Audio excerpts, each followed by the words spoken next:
Dobrodošli na obroki I muziku. Welcome to Meals and Music. Serbian bean soup is a wonderful soup, very good in taste and very rich. So why is it called Serbian bean soup? Because many of the ingredients are very prevalent in the Balkan area. Serbia, of course, being a very dominant country in this area. So it earned the name Serbian bean soup in Europe. So in Germany, they call it Serbian bean soup. In France, they call it Serbian bean soup, um, except in Serbia, they call it bean soup, of course.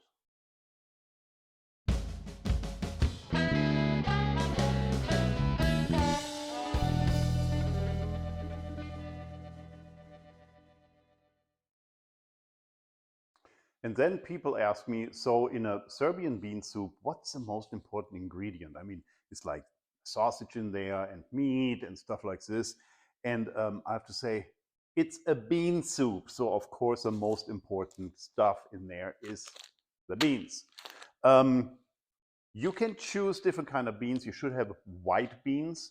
You can take them from a can, which I would not recommend. I like, the fresh beans or the dried beans, so to speak. And the best results I had was cannellini beans. Here I have marcella bean, and that's a type of cannellini bean with a very thin skin on it.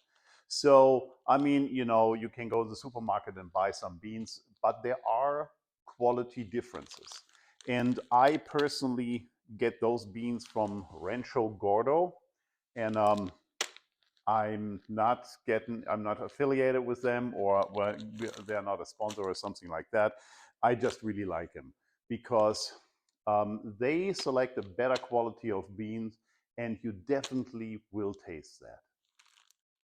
Now, there's one thing with beans, and that is the side effects. Now, what are the side effects? Beans very often produce gas. And so, why does it happen? Beans sometimes you do not digest completely in your small intestine, so they go in the large intestines. And fermenting, and if something is fermenting, what does it produce? Gas. But there's something you can do about it. Actually, there's several things we can do about it, and we go through this when we go through the cooking steps. But one thing is, and that might be a little bit strange, talking about a Serbian bean soup, is I like to use kombu. Well, kombu is an Asian product. It actually comes from Japan or China or Korea. And what it is, it's an edible kelp, so seaweed. And this kelp, or this kombu here, has a specific enzyme, glutamatic acid.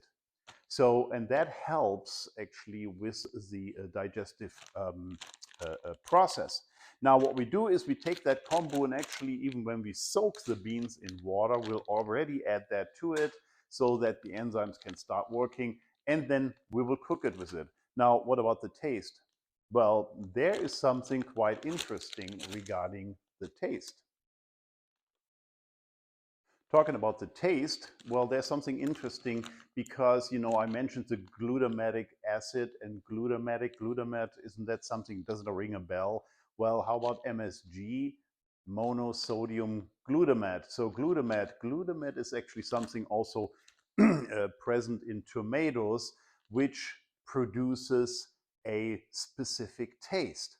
Now, kombu was used already in the third and second century BC by the Japanese or other Asian countries, mostly making a soup, a simple soup, which had like an unbelievable flavor, which is like hard to explain. So in 1908, there was a gentleman in Japan, Mr. Ikeda, and he was a chemist. And he was actually like eating a soup at home and always wondered why this soup tastes so good, although there's only seaweed in there. So, long story short, he actually analyzed everything and found that specific glutamate makes this taste, this specific taste. So, he gave it another name, or he gave it a new name, umami. So that is actually also today known as the fifth taste, like you have sweet, salt, bitter, and sour, and umami. And so, yeah, Mr. Ikeda came up with this and then developed a process to produce MSG, which still has a really bad reputation. But I encourage you to go on my homepage, mealsandmusic.com. You see down in the caption, you'll see a link. And you will find an article about MSG, and it is known as absolutely safe.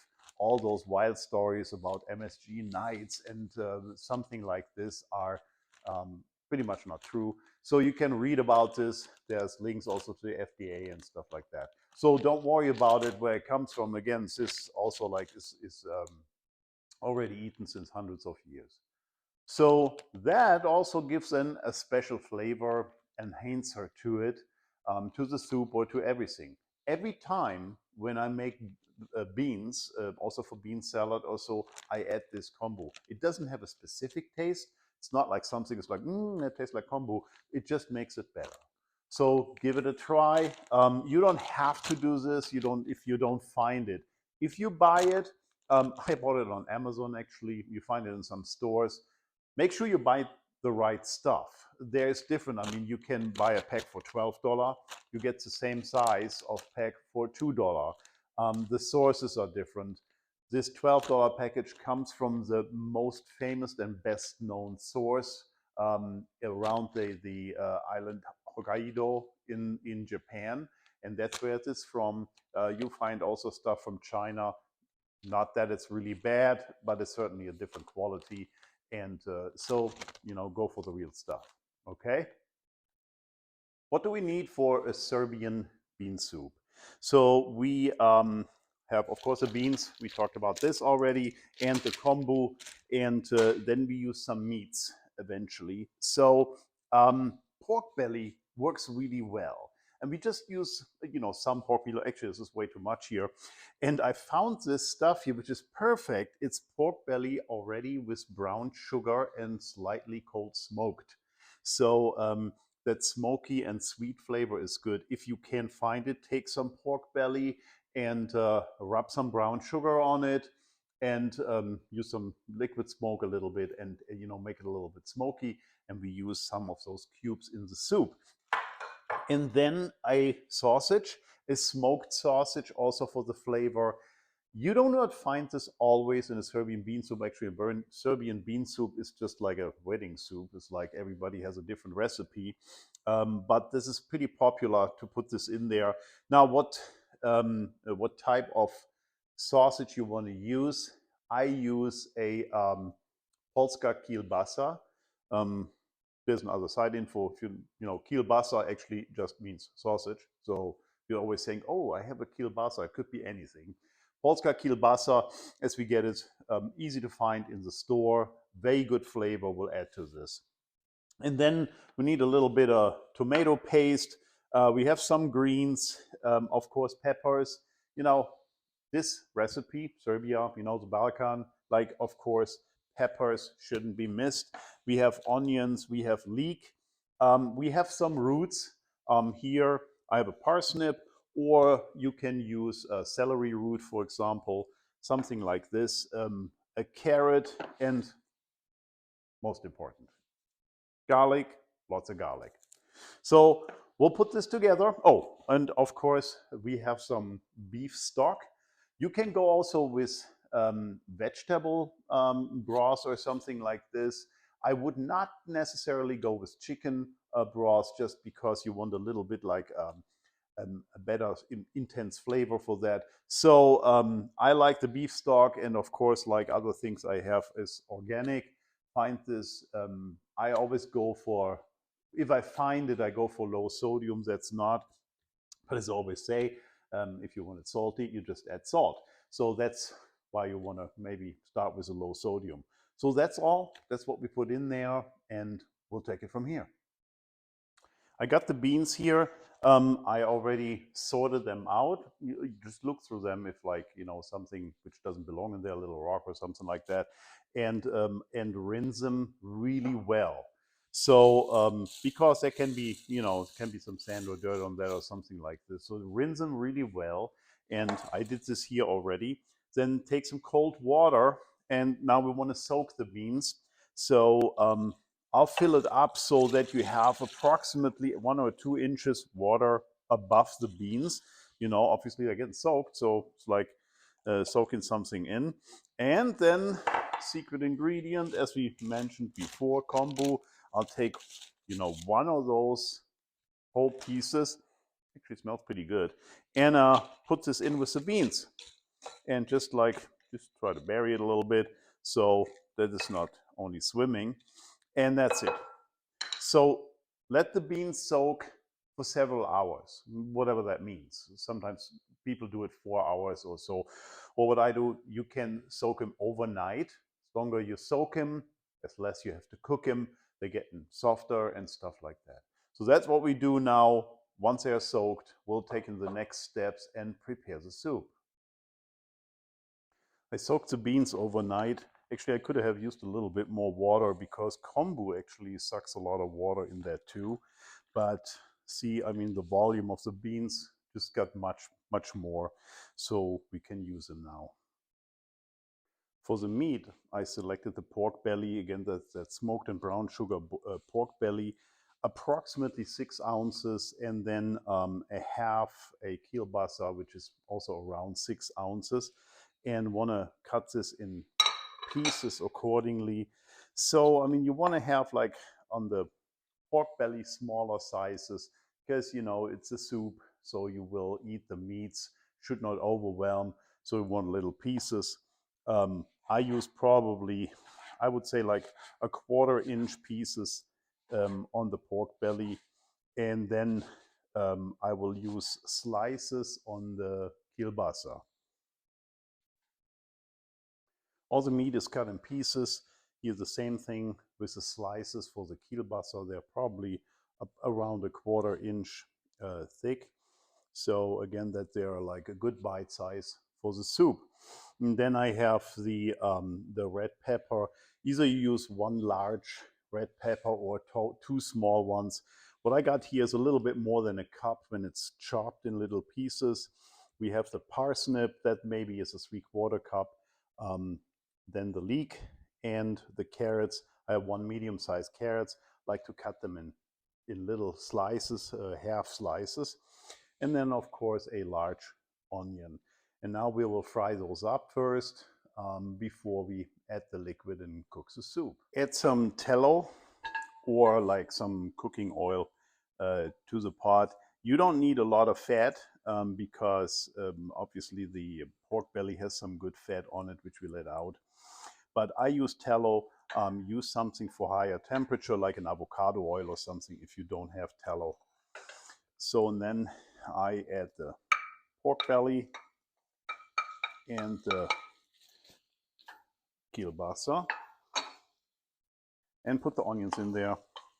And we want to brown this. So we want a good color, golden color on this, because eventually we want to start the Maillard reaction to get a better flavor.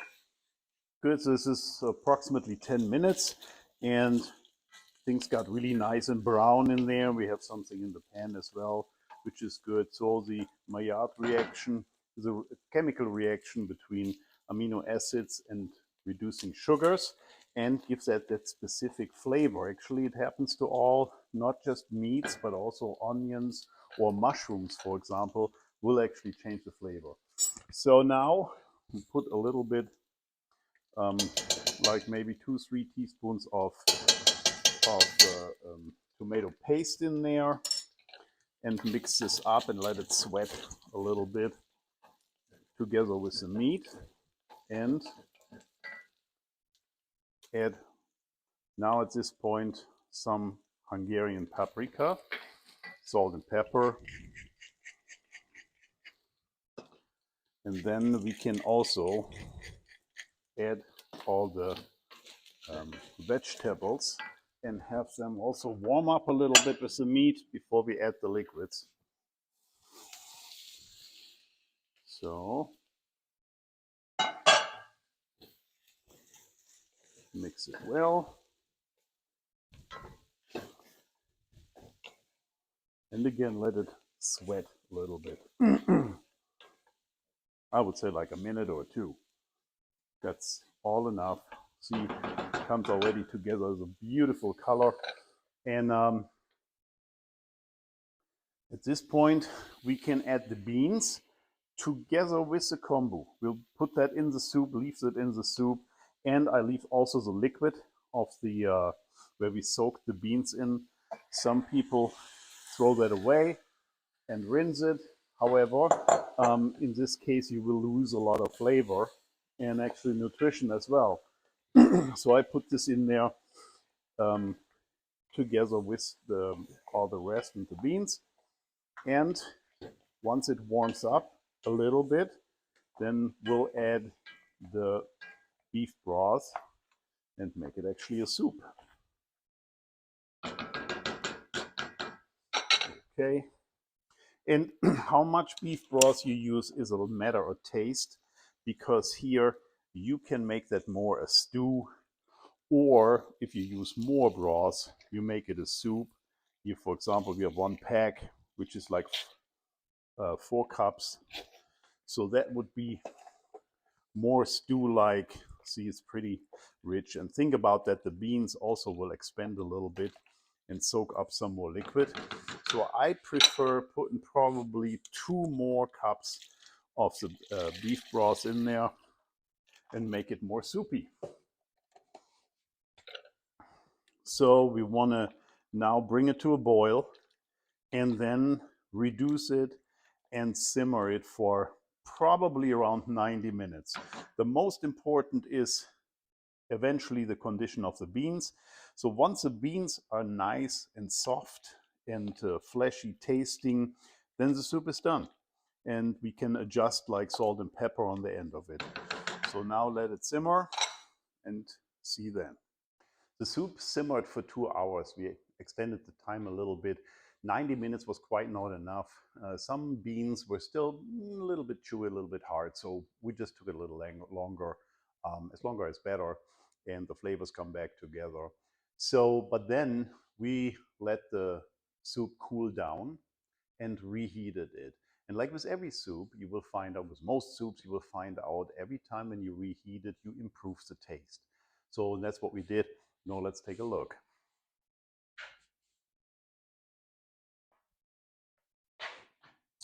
Okay. So here's the final product. I smell that smoky flavor from the meats comes out right away. It's beautiful. So when I serve the soup, take like a couple ladles, and I want to garnish it a little bit. So what I use is some creme fraiche, always good. If you can't find creme fraiche, just take some sour cream. That's as good. And put a little dollop on that. And then I put a little bit of paprika on it. Paprika, the same paprikas in the soup, gives it a great flavor and always makes it nice with the color. Now, paprika, just don't take any paprika from the store where it shows paprika on the bottle for $2.50. There is a lot of quality differences to it. I buy paprika, the original stuff from Hungary, from Szeged in Hungary. Now, you don't need probably not a bag like this, but I'm cooking a lot with paprika, and it makes a difference. If you go down in the captures, you find a link. Please click on this link, and explains a little bit more about paprika. It's quite interesting. So eventually we put like some parsley on it. You know, when you have a red soup, you always want some greens in addition for the decoration. So here's the soup. Now let's give it a try.